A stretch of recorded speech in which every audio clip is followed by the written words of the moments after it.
Hi Year 7, hi Year 8.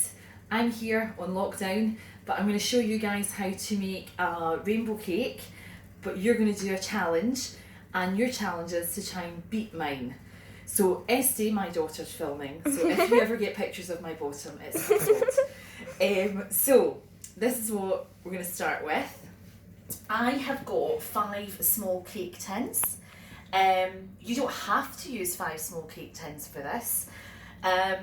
I'll show you a couple of other tricks that you can do instead. My oven's on already, preheating, very important. So I'm going to start to make the cake mixture. Now, I'm just going to use a baking margarine here, and I'm going to use a 3-egg cake mix. 3-egg cake mix means basically that I'm going to use 50 grams of everything else for every egg I use.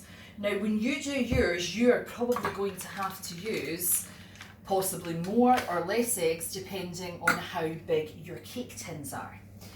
Next thing, I'm going to measure out my sugar. Now I am using, this is called a conical measuring scale, and it's really easy to use. So I'm using that, but if you've got scales at home, digital scales or balance scales, you can use them. So I'm using some granulated sugar because that's all I could get hold of. It's absolutely fine. It's a bit more grainy in texture than caster, but it's fine. Some self-raising flour. There's a raising agent in the self-raising flour, so it's going to hopefully make the mixture rise up. So I'm just looking for my measurement for my flour. So everything's 150 grams because I'm going to use 3 eggs. Now I'm not going to bother sieving the flour because I'm going to use an electric whisk to aerate the mixture.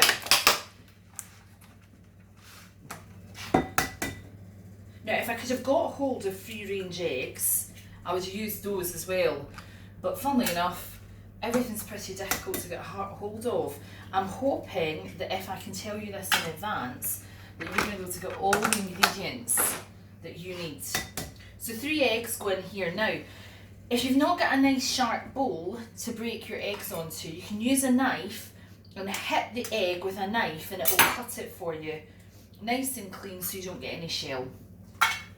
Right, so in here I've got my flour, my sugar, my eggs and my butter, and now I'm going to aerate it. Now this is an electric whisk. You guys might have one of these at home. If you don't, you can use just use a wooden spoon to do it. Put it in, make sure that it always sits at a right angle. Don't have it sitting back, it'll make a mess everywhere. And then just put it on very slowly to begin with. And I'm hoping that my mixture is going to be lovely and aerated. The aeration is so important because that's what's going to make it puff up. Now my mixture is looking a little bit thick, so it's very simple to make it a less thick consistency. I'm going to add some milk. I'm going to turn it up so it gets nice clear.